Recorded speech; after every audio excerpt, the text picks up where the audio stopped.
할렐루야. 네, 반갑습니다. 두 번째죠? 6개월 만에 다시 뵙네요. 두 번째 오니까 더 반가운 것 같습니다. 교회도 그 여름에는 시원했는데 겨울에 오니까 따뜻하고 아늑하네요. 네. 그때는 제가 축구하다가 발을 다쳐서 쩔뚝거리면서 왔죠. 오늘은 잘 올라왔습니다. 그래서 원래 잘 걷는 사람이라는 것을 오늘 제가 증명을 했습니다. 오늘 말씀의 제목이 하나님의 의외성과 역설적 구원입니다. 참 제목이 좀 설교 제목 같지는 않죠, 느낌이. 그런데 이 제목이 어쩌면 하나님의 일하심을 가장 잘 표현하는 말이 아닌가 싶습니다. 우리가 오늘 읽은 사사기 본문의 말씀은 사사기 4장 1절부터 10절까지의 말씀을 오늘 읽었는데, 오늘 내용은 사사기 4장 전체에 대한 내용을 함께 말씀을 나누려고 합니다. 오늘 말씀에 보니까 전쟁 이야기가 나오죠. 여러분들 전쟁하면 어떻습니까? 매우 혼란하고 뭔가 두려움이 있는 그러한 이미지가 떠오르실 것입니다. 많은 사람들이 오늘날 우리의 인생에 대해서 이야기하죠. 전쟁터와 같은 인생이다라고 이야기를 합니다. 그런데 사실 우리가 인생을 살아가다 보면 우리의 삶 속에는 정말 내가 어찌할 수 없는, 내가 대적하기에는 너무나도 버거운 그러한 순간들이 우리 앞에 닥칠 때가 있죠. 이러한 것들을 두고 우리의 인생이 전쟁터와 같다라고 말하는 것이 아닌가 싶습니다. 오늘의 이야기도 마찬가지입니다. 우리가 오늘의 이야기를 보게 되면 이스라엘 백성은 어떻게 그 적군의 대적을 감당하기조차 힘든 그러한 상황에 있음을 우리가 보게 돼요. 우리도 마찬가지죠. 우리의 인생 가운데서 내가 정말 견디기 힘들고 내가 감당하기 어려운 문제들이 많이 있습니다. 예를 들면 경제적인 문제들이 있겠죠. 또 자녀들의 문제들 정말 마음대로 안 되죠. 뿐만 아니라 관계의 문제도 마찬가지입니다. 나는 가만히 있었는데 어찌 보니 관계가 다 뒤틀어져 있습니다. 아무리 변명을 해도 회복될 기미도 보이지 않는 그러한 문제들이 있을 때가 있어요. 뿐만 아니라 우리 젊은 청년들 같은 경우에는 정말로 불투명한 미래가 우리 눈앞에 펼쳐져 있습니다. 사람들은 이야기하죠. 이 시대가 정말 좋아질 것이다 라는 말하는 사람 하나도 못 본 것 같아요. 정말 어렵다만 이야기합니다. 앞으로 더 힘들어질 거다라고 이야기만 합니다. 이러한 시대 가운데에서 마치 우리를 둘러싼 문제들은 오늘 우리의 본문처럼 이스라엘 백성들을 둘러싸고 있는 철병거 900대와 같이 정말 암울한 우리의 막혀있는 우리의 앞과 같은 모습을 보여줄 수밖에 없는 것 같습니다. 그러나 오늘 사사기 4장의 말씀에서 보듯이 하나님께서는 그 절망적인 시대 가운데에서도 그 시대를 뚫고 이 땅에 오셔서 하나님께서 구원의 역사를 이루시는 모습을 우리는 4장을 통해서 보게 됩니다. 그렇기에 오늘 우리는 이 말씀을 통해서 우리의 인생 가운데에서도 하나님께서 어떻게 우리를 구원하시고 역사하실지를 기대하며 이 말씀 가운데에서 하나님을 발견하고 또 그 안에서 내 모습을 발견하면서 함께 은혜 나누기를 바랍니다. 오늘 본문 1절을 보게 되면 에훗이 죽으니 이스라엘 자손이 또 여호와의 목전에 악을 행하매 라고 말하고 있습니다. 여러분, 여기에서 또라는 단어가 등장을 하죠. 사실 이 번역에서 올바르게 번역을 하게 되면은 이스라엘 자손이 여호와의 목전에 또 악을 행하매라고 번역이 됩니다. 그러니까 또라는 단어가 악을 행한다라는 말에 포함이 되어 있어요.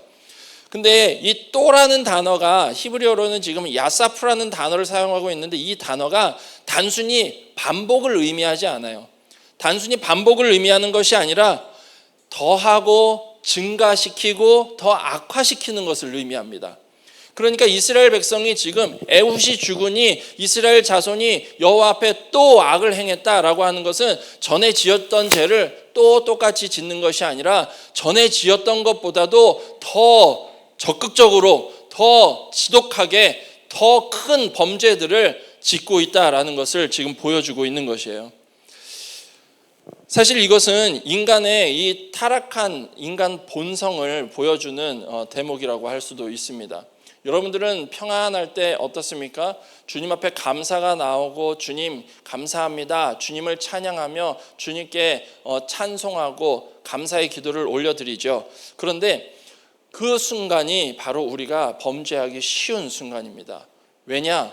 우리의 긴장이 풀어지고 이제는 평안하기 때문에 하나님을 찾지 않는 일들이 너무나도 많다는 거예요.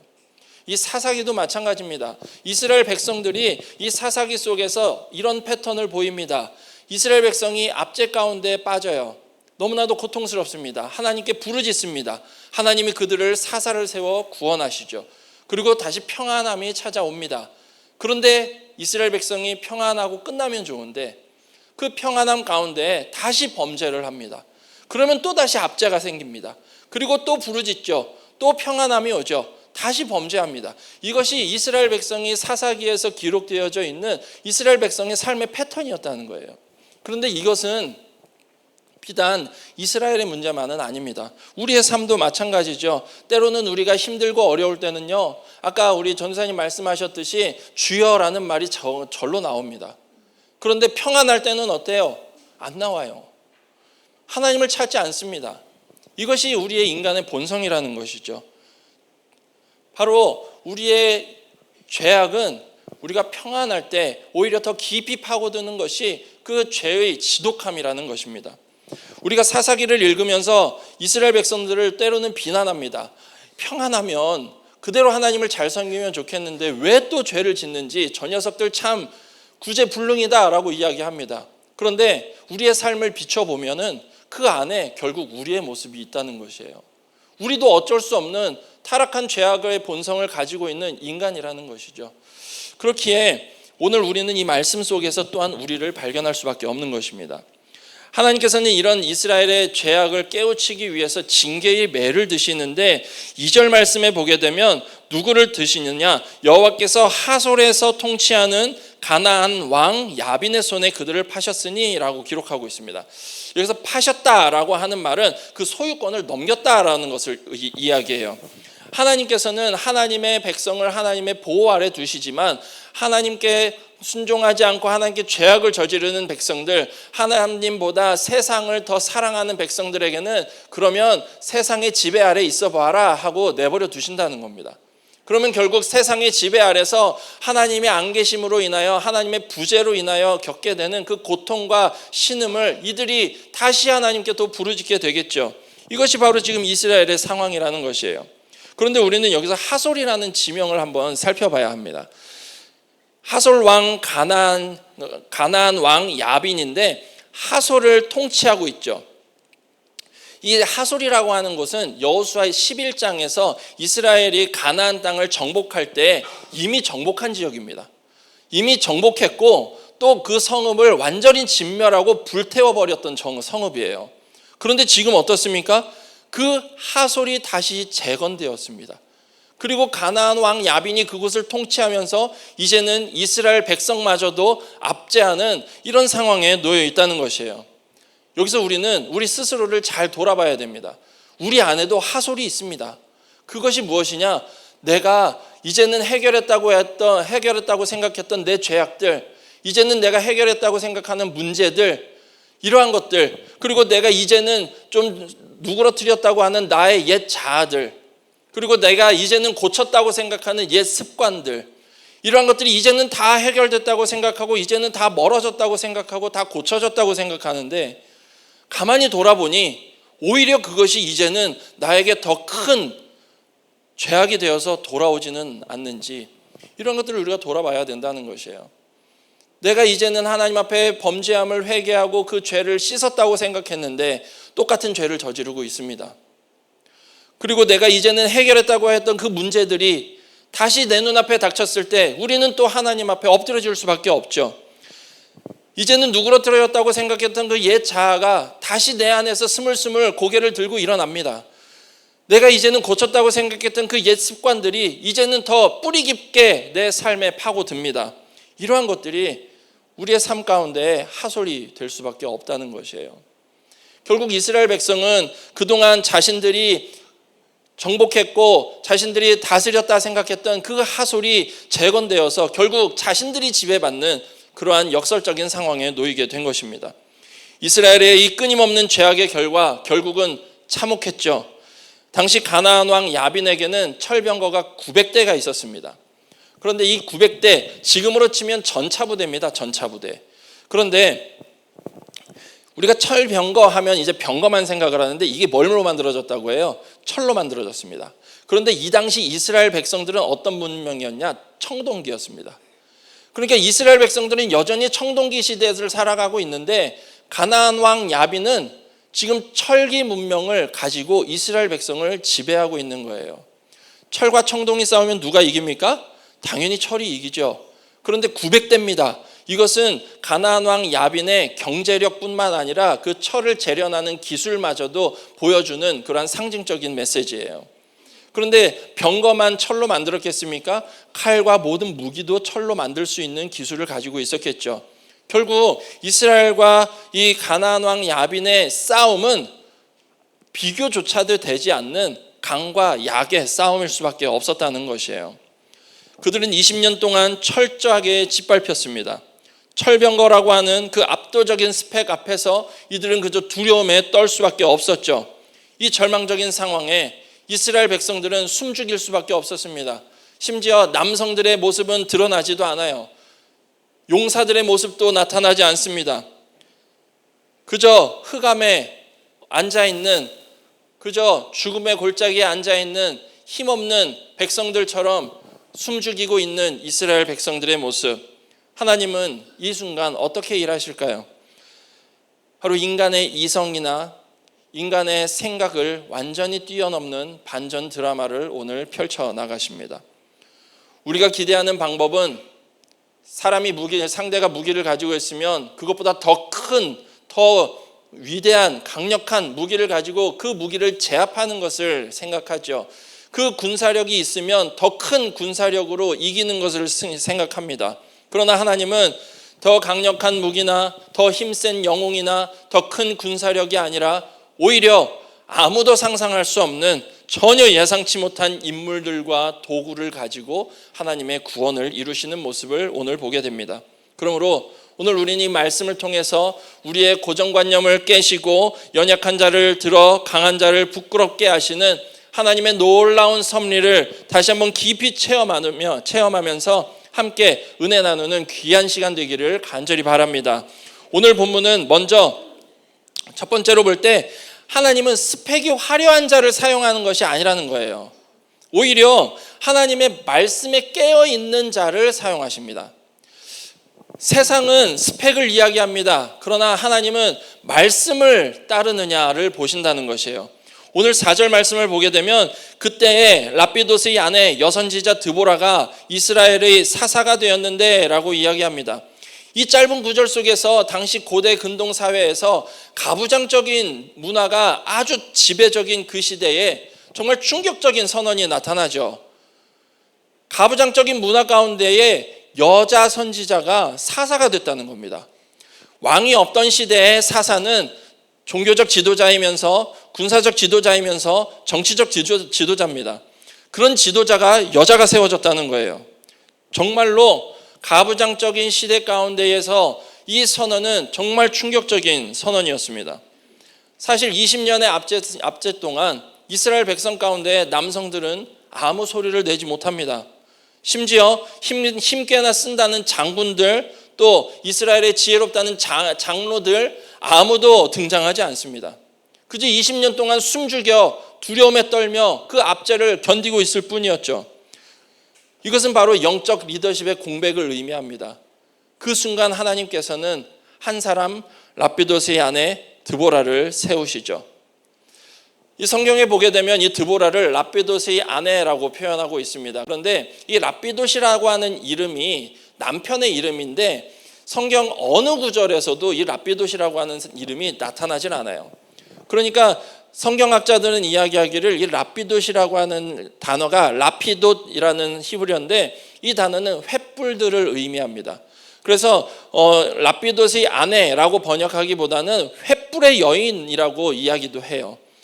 그래서 우리가 인터넷에 보게 되면 드보라의 그 일러스트 같은 것을 찾아보면 때로는 횃불을 들고 있는 모습을 그려놓은 그림들도 있어요. 그게 여기에서 나온 겁니다.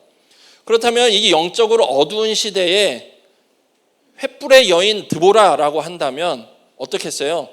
영적인 어둠의 시대에 횃불을 들고 세상을 밝히는 드보라의 모습이 상상이 되지 않습니까? 온 세상이 두려움이라는 어둠에 갇혔을 때 하나님은 바로 그 가슴에 말씀의 불꽃과 기도의 불꽃이 활활 타오르고 있는 그 드보라를 들어서 사용하신다는 것이에요. 그리고 드보라는 또한 에브라임 산지 라마와 베델 사이 종려나무 아래에 거했다라고 이야기합니다. 라마는 높은 곳을 의미합니다. 베델은 하나님의 집이라는 단어예요. 즉, 이 드보라가 라마와 베델 사이에 거했다는 것은 물론 그가 그곳에 살았다는 말도 되겠지만은 이 드보라가 가지고 있는 하나님과의 관계를 또 문학적으로 표현해 주는 말이기도 합니다. 즉, 하나님과 가장 가까이에서 하나님의 말씀을 붙잡고 이스라엘의 중심을 지키고 있었다는 것이죠. 하나님을 바라보는 영적 고지에 살고 있었던 바로 드보라였던 것입니다. 뿐만 아니라 종려나무는 그 척박한 광야에서도 깊게 뿌리를 내려서 그 생명력을 유지하는 나무이기 때문에 이 종려나무가 상징하는 것은 생명력, 그리고 권위, 그리고 정직, 공의, 이런 것들을 상징을 합니다. 그러니까 드보라가 그 종려나무 아래에 거했다라고 하는 것은 하나님과의 친밀한 관계 속에서 생명력을 유지하며 또 하나님의 정의와 공의를 마음에 품고 있었던 사람이라는 것을 우리는 이 한 절에서 드보라에 대해서 많이 알 수 있는 거예요. 결국 드보라의 권위, 사사로서의 드보라의 권위는 어디에서 나오느냐? 바로 하나님과의 친밀한 관계 속에서 나온다라는 것입니다. 여러분들의 힘은 어디서 나옵니까? 그것 역시 하나님과의 친밀한 관계 속에서 나오는 것임을 믿으시기 바랍니다. 그래야 우리가 살 수가 있다는 거예요. 그렇다면 이제 반대로 드보라 말고 다른 사람이 있었죠? 바락이 있었습니다. 바락은 어땠을까? 바락은 이스라엘의 군사령관이었습니다. 그런데 바락이 등장하지 않아요. 드보라가 먼저 등장합니다. 그리고 드보라가 바락에게 명령을 하죠.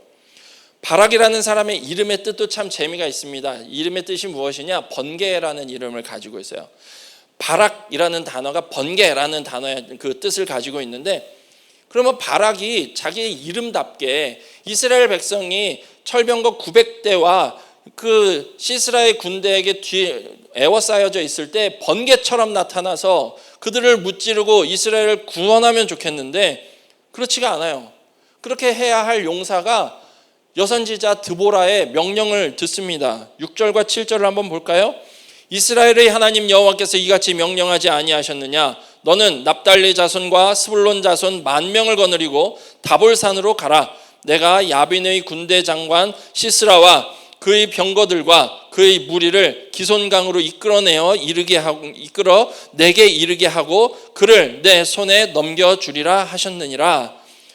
여러분, 이 말씀을 들을 때 어때요? 드보라를 통해서 하나님께서 바락에게 말씀하십니다.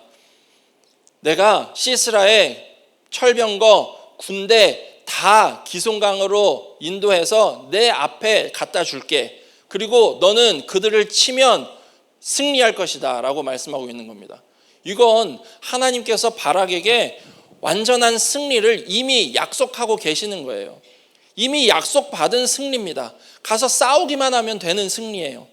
그런데 바락은 전혀 자신의 이름인 번개답지 못하게 주저합니다. 8절에 보니까 이렇게 이야기해요. 만일 당신이 나와 함께 가면 내가 가려니와 만일 당신이 나와 함께 가지 아니하면 나도 가지 아니하겠노라. 여기에서 바락은 뭐라고 이야기합니까? 만일이라는 말을 사용하고 있습니다. 하나님께서 승리하게 하겠다라고 하는 그 확실한 약속을 주셨음에도 불구하고 바락은 거기에 있지도 않은 조건을 내세우고 있는 것이죠. 바락은 드보라에게 만일 당신이 같이 가면 나도 가고 당신이 안 가면 나도 안 가겠습니다 라고 이야기해요. 지금 드보라는 눈에 보이지 않는 하나님의 말씀을 바락에게 전했는데 바락은 그 눈에 보이지 않는 하나님의 말씀이 아니라 눈에 보이는 드보라를 향해서 눈에 보이는 당신이 가지 않으면 나도 안 가겠습니다. 눈에 보이지 않는 하나님의 말씀은 지금 바락에게 안중에도 없는 거예요. 그런데 참 재밌는 사실은 히브리서 11장은 이 바락을 그럼에도 불구하고 믿음의 선진들의 목록에 함께 두고 있다는 사실입니다. 그 이유는 무엇일까? 그 이후의 바락의 행동 때문이에요. 지금 이 사사기는 히브리서 11장이 바락을 믿음의 선진들의 목록에 두는 것과는 달리 바락이 머뭇거리는 것에 대해서 분명하게 지적을 합니다. 그것으로 인해서 이 전쟁의 영광을 얻지 못할 것이다 라고 이야기하죠. 결국은 이 바락이 드보라의 말을 듣고 하나님의 말씀이 아니라 눈에 보이는 그 하나님의 말씀을 전하는 드보라가 지금 바락에게는 더 의지가 됐던 것이에요. 그러나 드보라를 통해서 말씀하셨던 하나님은 바락을 통하여 즉각적인 순종과 즉각적인 행동을 요구하셨던 것입니다. 그럼에도 불구하고 바락은 보는 것에 의존했기에 여전히 주저하고 있는 것이죠. 번개 바락은 횃불 드보라가 있어야만 빛이 날 수 있는 그러한 사람이 되어버린 것입니다. 우리 사랑하는 우리 동행교회 성도 여러분, 하나님께서는요 스펙이 뛰어난 사람을 사용하는 것이 아닙니다. 야빈은 철병거 900대를 가졌고 시스라는 강력한 군사력을 가졌습니다. 그러나 하나님은 그들을 하나님의 구원에 사용하신 것이 아니라 하나님의 징계의 도구로 사용하셨음을 봅니다. 하나님은 아무것도 가진 것이 없어 보이지만 그러나 하나님의 말씀이 들릴 때 반응하는 사람, 그리고 가슴에 말씀의 횃불을 켜고 있는 사람, 가슴에 기도의 횃불을 밝히고 있는 사람을 하나님은 사용하신다는 것이에요. 혹시 여러분들 지금 이 순간에도 나는 능력이 없어서, 나는 가진 것이 없어서, 나는 연약해서 하나님의 부르심 앞에 머뭇거리고 계시는 건 아닙니까? 바락처럼 만일 상황이 좋아지면, 만일 누군가 도와준다면, 만일 돈이 좀 더 모인다면 내가 하나님을 위해서 충성을 다하겠습니다 라고 하나님께 말씀하고 있지는 않습니까? 하나님은 여러분들의 조건을 보시는 것이 아닙니다. 하나님은 하나님의 말씀에 반응하고 그 말씀에 순종하는 여러분들의 중심을 보고 계십니다. 그렇기에 어두운 시대일수록 하나님께서는 그 마음에 말씀의 횃불과 기도의 횃불을 켜고 있는 하나님의 사람 한 사람을 찾고 계신다는 사실입니다. 내가 서 있는 그곳이 바로 라마와 베델 사이가 되고 하나님을 우러러보는 예배의 자리가 되기를 간절히 바랍니다. 그래서 세상의 조건이나 나의 연약함에 주눅들지 않고 오직 하나님의 약속을 붙들고 믿음으로 내 가슴 속에 말씀의 횃불을 밝히고 기도의 횃불을 밝히는 하나님의 거룩한 백성 되시기를 주님의 이름으로 간절히 바랍니다. 오늘 본문은 두 번째로 하나님은 우리의 연약함을 책망하지 않으신다는 사실을 또 보여줍니다. 뿐만 아니라 오히려 우리의 연약함을 통해서 합력하여 역설적인 승리를 이루시는 하나님을 보게 되죠. 바락은 참 주저하고 있습니다. 조건부 순종을 하나님 앞에 이야기합니다. 그럼에도 불구하고 하나님은 바락을 책망하지 않아요. 이것이 은혜죠. 만약 여러분들이 하나님 앞에 하나님 내가 좀 더 나아지면 할게요. 하나님 제가 좀 더 형편이 좋아지면 할게요. 이렇게 하나님께 조건을 내걸었을 때 하나님이 그때마다 책망을 하신다면 우리 중에 여기에 살아남을 수 있는 사람이 얼마나 있을까 싶어요. 그러나 하나님은 그렇지 않으신다는 것이죠.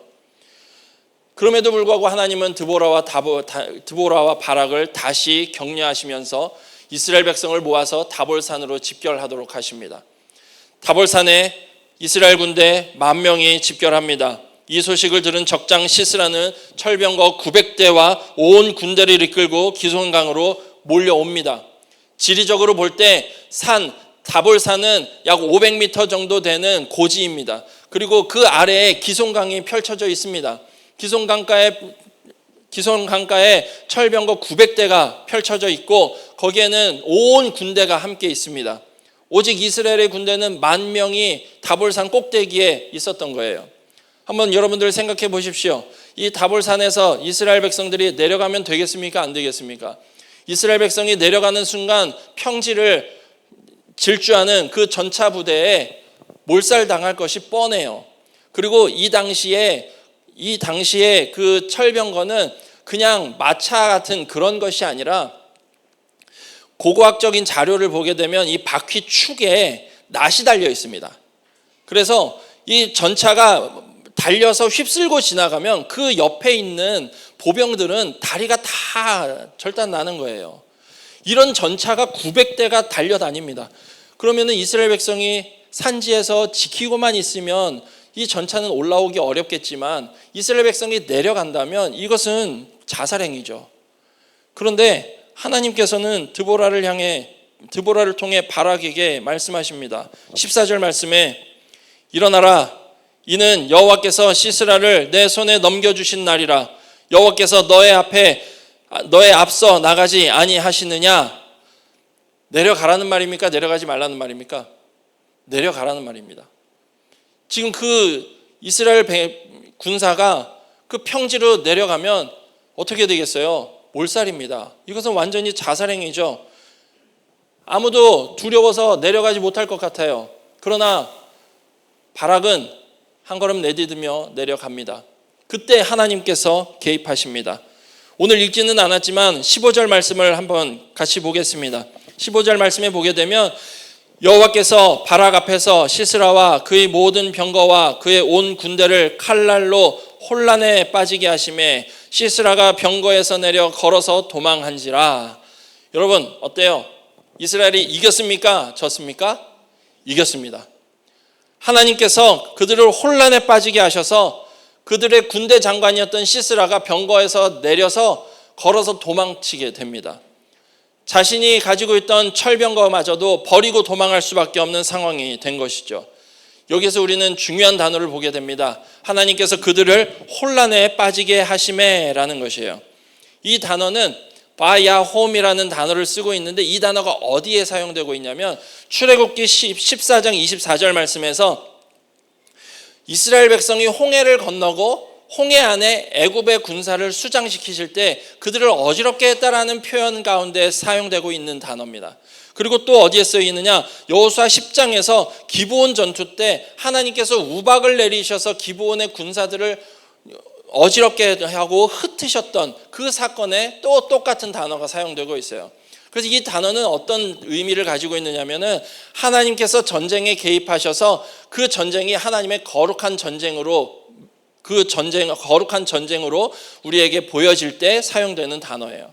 그렇다면 지금 이스라엘 백성이 이제 다볼산을 내려와서 기손강으로 내려갈 때 하나님께서 개입하셔서 그 시스라의 군대를 다 물리치시는 순간 이것은 결국 더 이상 이스라엘의 전쟁이 아닌 하나님의 거룩한 전쟁이 되었다는 의미입니다.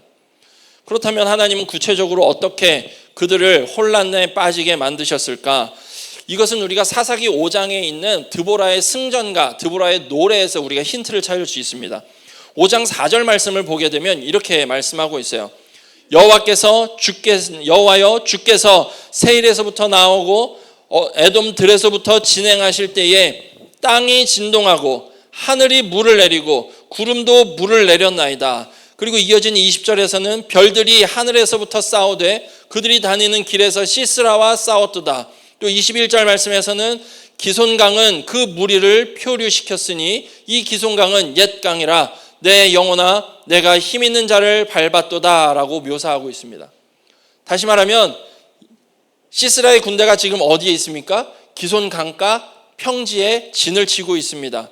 그런데 거기에 뭐가 온 거예요? 폭우가 쏟아진 겁니다. 하늘에서 물이 내리고 구름도 물을 내립니다. 폭우가 쏟아집니다. 이 기손강은 본래는 건천이에요. 마른 강입니다. 마른 강이기 때문에 그 옆에 있는 땅들은 평지고 그곳은 전차가 달리기가 쉽겠죠. 그런데 이곳에 폭우가 내리는 순간 그곳은 늪지대가 되어버리고 맙니다. 진흙탕으로 변해버린 기손강가. 여러분 시스라의 철병거 900대가 어떻게 되겠어요? 그 진흙탕에 다 바퀴가 빠져버리는 겁니다. 더 이상 달리지 못해요. 그렇기 때문에 시스라가 그 자신만만했던 자신이 힘을 과시했던 그 철병거가 이제는 가장 거추장스러운 고철덩어리로 변해버리는 순간인 것이죠. 이스라엘 백성이 지난 20년 동안 그토록 두려워하며 벌벌 떨었던 그 철병거가 하나님께서 비를 내리시는 그 순간 아무런 힘이 없는 무용지물이 되어버린 겁니다.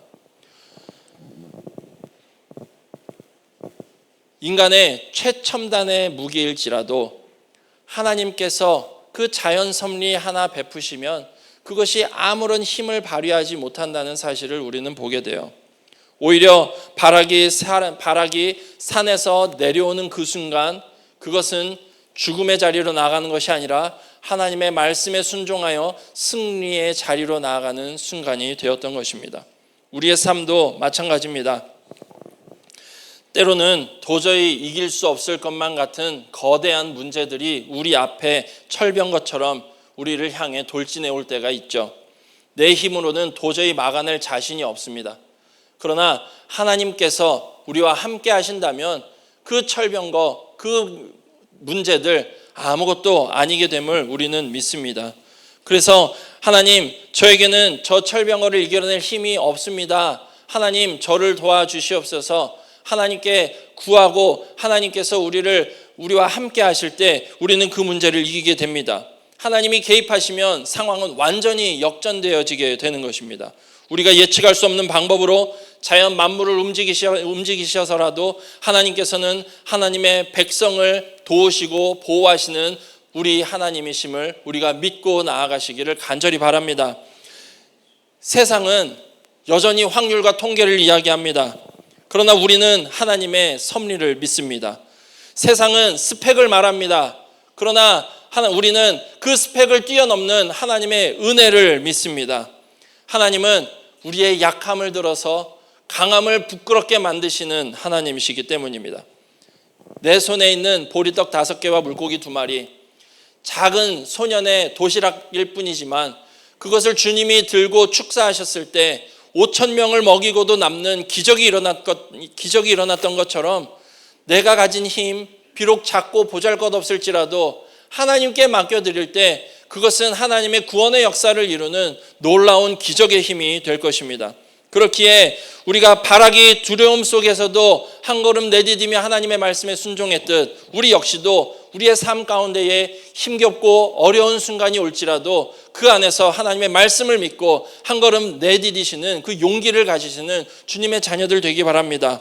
그래서 이제는 우리가 나의 부족함을 인정하고 전능하신 하나님의 도우심을 구함으로써 내 힘과 내 능력을 의지하는 것이 아니라 하나님의 놀라우신 능력으로 인생이라는 전쟁터에서 날마다 승리하시는 하나님의 백성, 하나님의 군사 되시기를 주님의 이름으로 간절히 바랍니다.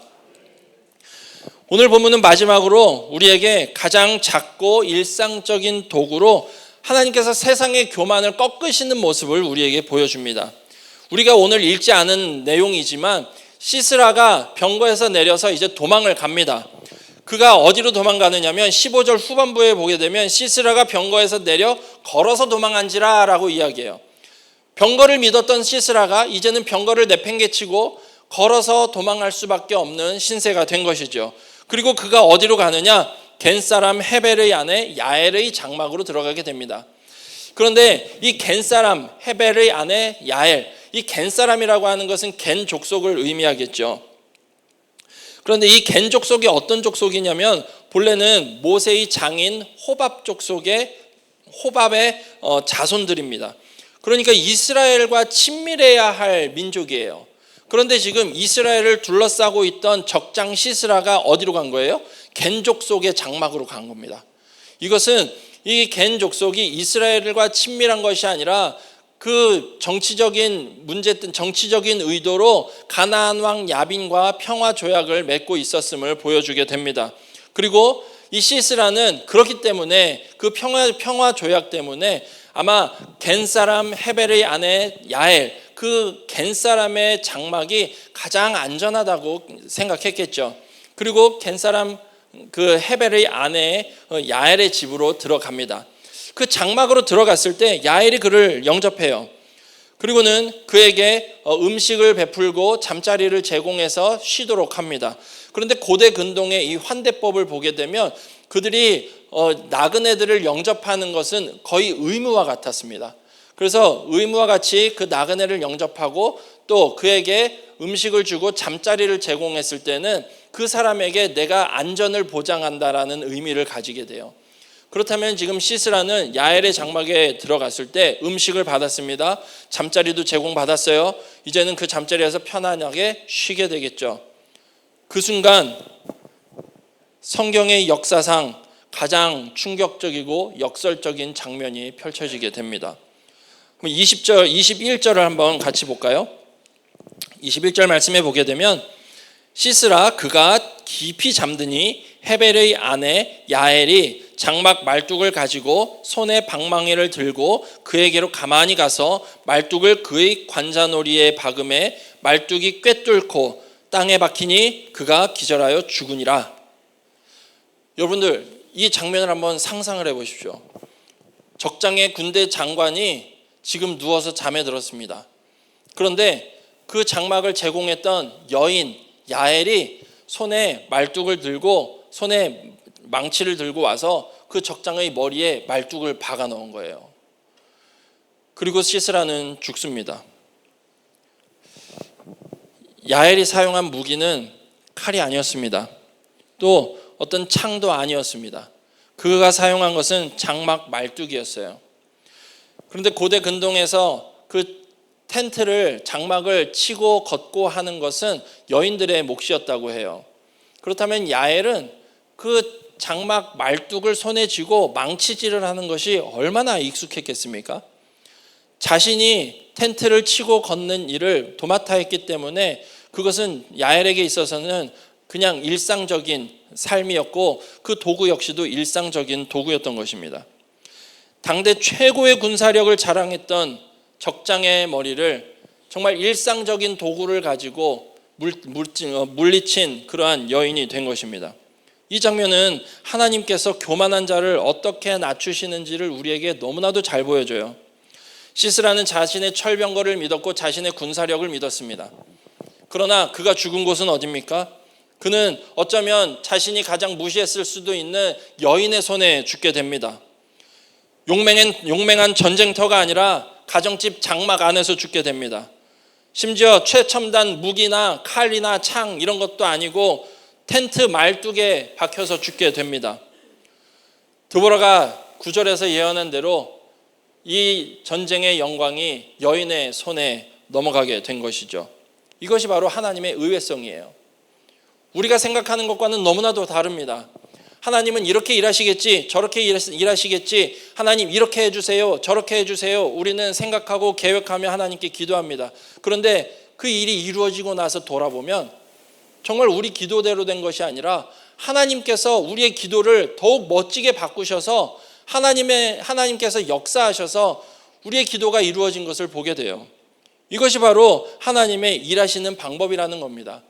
여러분, 다윗의 물맷돌을 한번 생각해 보십시오. 온 무장을 다한 그 골리앗 앞에서 다윗이 물맷돌 하나 들고 나갔을 때 이길 줄 누가 알았겠습니까? 모세의 지팡이를 생각해 보십시오. 그 당시에 모든 나라들 가운데에서 가장 강대국이었던 애굽의 왕 바로 앞에 달랑 지팡이 하나 들고 나가서 섰던 모세, 그가 승리를 거두고 이스라엘 백성을 애굽에서 인도해낼 줄 누가 알았겠습니까? 오병이어의 도시락을 한번 생각해 보십시오. 그 어린아이의 도시락, 물고기 5마리와 보리떡 2개가, 그게 과연 보리떡 5개와 물고기 2마리가 한 5,000명을 먹이고도 남을 만큼 기적을 이룰 줄 누가 알았겠습니까? 야엘의 말뚝 마찬가지죠. 그것이 적장의 머리를 깨뜨릴 줄 누가 알았겠습니까? 이것이 바로 하나님의 의외성이라는 것입니다. 그럼에도 불구하고 우리는 종종 이렇게 이야기하죠. 하나님, 저는 특별한 재능이 없습니다. 저는 돈도 없어요. 저는 백도 없어요. 저는 그저 집안에서 아이 키우는 주부예요. 저는 은퇴하고 이제 힘없는 노인일 뿐입니다. 우리는 우리 스스로를 너무나도 약하게 생각하죠. 나를 통해서는 하나님께서 아무것도 하실 수 없는 것처럼 생각합니다. 그러나 하나님의 의외성은 거기서부터 시작이에요. 내가 약할 때 그 약함의 그릇에 하나님의 능력을 담긴다면 그 능력은 하나님의 기적이 되어 나타날 줄로 믿습니다. 여러분들은 약하지 않습니다. 하나님의 기적이, 하나님의 능력이 나타날 그릇으로 준비되었음을 여러분들이 믿으시고 하나님 앞에, 하나님, 저 준비됐습니다 라고 기도할 수 있는 그 마음 가운데 준비와 또 용기가 있기를 간절히 바랍니다.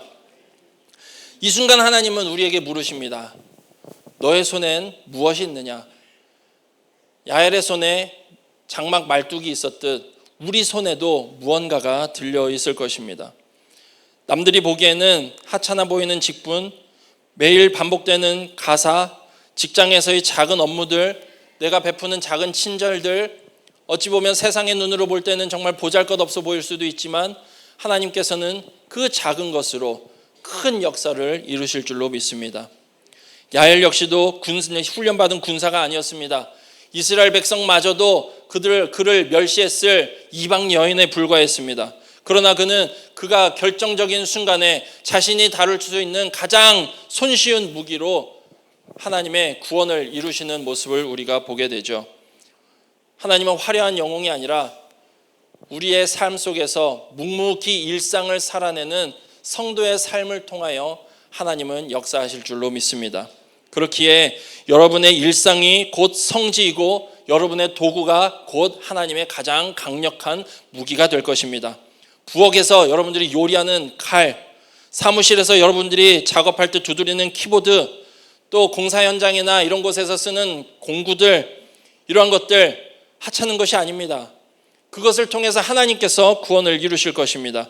하나님께서 그것을 사용하실 때 그것이 하나님의 거룩한 구원의 도구가 될 것입니다. 비록 세상은 우리를 알아주지 않을지라도 하나님은 우리의 작은 헌신에도 주목하고 계시며 그 헌신을 통하여서 한 사람을 또 구원하시고 공동체를 구원하시고 나라를 구원하실 것입니다. 그렇기에 우리 사랑하는 성도 여러분, 모두의 삶이, 우리의 작고 평범한 일상이 하나님의 위대한 나라를 이루어가는 하나님의 거룩한 도구가 되시기를 간절히 바랍니다. 그래서 내 손에 들린 말뚝으로 삶의 자리에서 악을 이기고 세상에서 승리하는 하나님의 귀한 백성들의 삶이 되시기를 주님의 이름으로 간절히 바랍니다.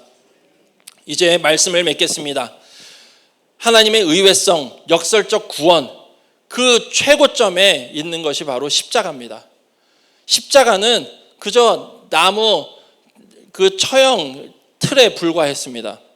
로마 제국이라고 하는 또 유대인 공동체의 그 세력 앞에 이 십자가는 그저 철병과 앞에 놓여 있는 아무 보잘것없는 힘없는 쓸모없는 그런 사형 틀에 불과했죠. 그러나 하나님께서는 그 십자가를 통해서 우리에게 구원을 베풀어 주셨습니다. 온 인류를 예수 그리스도의 십자가를 통해서 우리에게 베풀어 주신 것입니다. 이것이 바로 십자가에 미련한 것으로 세상의 거대하고 악한 것들을 완전히 짓밟아 이기시는 하나님의 승리를 우리에게 보여주신 것입니다. 그렇기 때문에 바울은 이렇게 고백합니다. 고린도전서 1장 18절에서 십자가의 도가 멸망하는 자들에게는 미련한 것이요 구원을 받는 우리에게는 하나님의 능력이라 라고 고백하고 있습니다. 이것이 하나님께서 우리에게 보여주시는 진짜 하나님의 의외성이며 하나님의 역설적 구원이 된다는 것이죠. 하나님의 구원 방식은 우리의 예상을 다 뛰어넘습니다. 하나님의 구원 방식은 내가 생각한 대로 되지 않습니다. 내가 강한 것을 가지고 있다고 해서 그것으로 이루어지지 않습니다. 내가 약한 것을 가지고 있다고 해서 그것으로 못 이루는 것도 아닙니다. 하나님은 우리에게 주신 어떤 것이라도 하나님이 사용하신다면 하나님의 능력은 나타나실 것이며 하나님의 구원은 이루어질 것입니다. 그렇기에 이번 한 주간 우리가 세상의 철병과 앞에 다시 서게 될 겁니다. 우리 각자에게 서로 다른 모습으로 그 철병거가 다가올 것입니다. 문제들이 다가올 것입니다. 죄의 유혹들이 다가올 것입니다. 그러나 그 순간 여러분 기억하십시오. 하나님께서는 말씀에 깨어있고 마음의 기도의 횃불을 지피고 있는 자에게 하나님이 응답하실 줄로 믿습니다. 하나님이 함께 하실 줄로 믿습니다. 하나님이 승리를 주실 줄로 믿습니다. 그때 하나님께서는 여러분의 삶에 기송강가에 베풀어 주셨던 그 은혜의 담비를 여러분들에게 베풀어 주실 것입니다. 그리고 우리의 삶은 더욱더 풍성한 하나님의 복된 삶이 될 것이며 하나님의 승리를 맛보며 하나님을 증거하는 우리의 삶이 될 줄로 믿습니다. 그러므로 가장 의외의 방법으로 가장 완벽한 승리를 주시는 하나님을 신뢰하시며 삶의 모든 자리에서 구원의 하나님을 찬양하고 하나님을 증거하는 모든 예배의 성공자들 되시기를 주님의 이름으로 간절히 바랍니다. 우리 같이 찬양하고 함께 기도하겠습니다.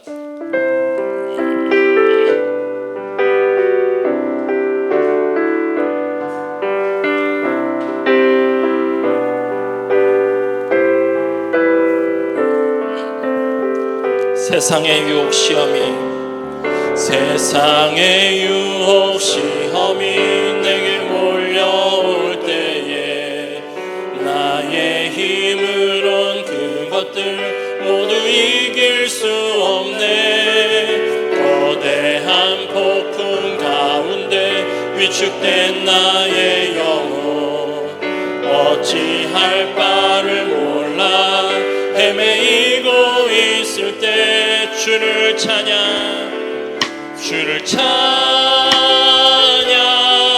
손을 들고 찬양. 전쟁은 나에게 속한 것 아니니 주를 찬양 손을 들고 찬양. 전쟁은 하나님께 속한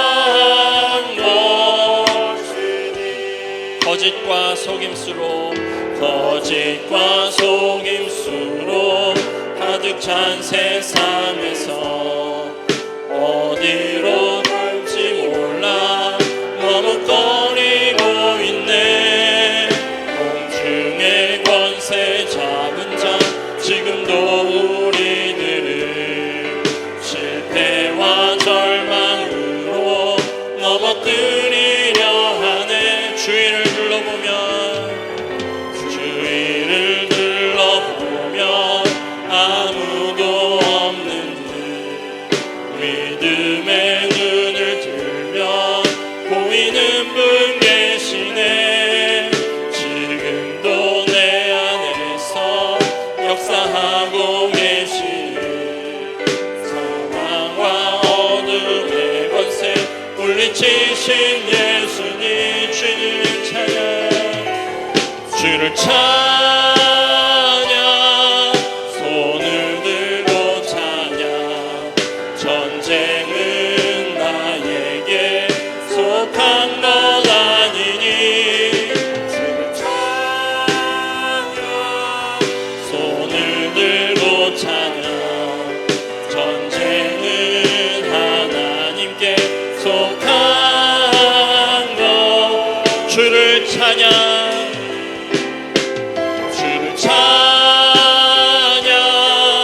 손을 들고 찬양. 전쟁은 나에게 속한 것 아니니 주를 찬양 손을 들고 찬양. 전쟁은 하나님께 속한 것. 다시 한번 찬양합니다. 주를 찬양 손을 들고 찬양. 전쟁은 나에게 속한 것 아니니 주를 찬양 손을 들고 찬양. 전쟁은 하나님께 속한 것이니. 우리 시간 함께 이렇게 기도합시다. 하나님, 우리는 너무 연약합니다. 그러나 주님께서 우리를 사용하신다면 그 어떤 무기보다도 강한 하나님의 능력이 될 줄로 믿습니다. 하나님, 우리의 삶 가운데에 죄악의 쇠사슬을 끊게 하여 주시옵소서. 말씀의 횃불을 들게 하여 주시옵소서. 기도의 불을 지피게 하여 주시옵소서. 그리하여서 내 인생이 철병거를 하나님 앞에 다 내어 맡기고 우리가 내가 가진 작은 말뚝으로 하나님의 구원의 승리를 이루어낼 수 있도록 주님 도와주시옵소서. 온전히 주님 앞에 나아가며 주님의 말씀을 붙잡고 주님 말씀에 순종하며 나아가는 주의 자녀 되게 하여 주시옵소서. 이 기도 제목 가지고 우리 주님 한번 찾고 통성으로 기도합니다. 주여.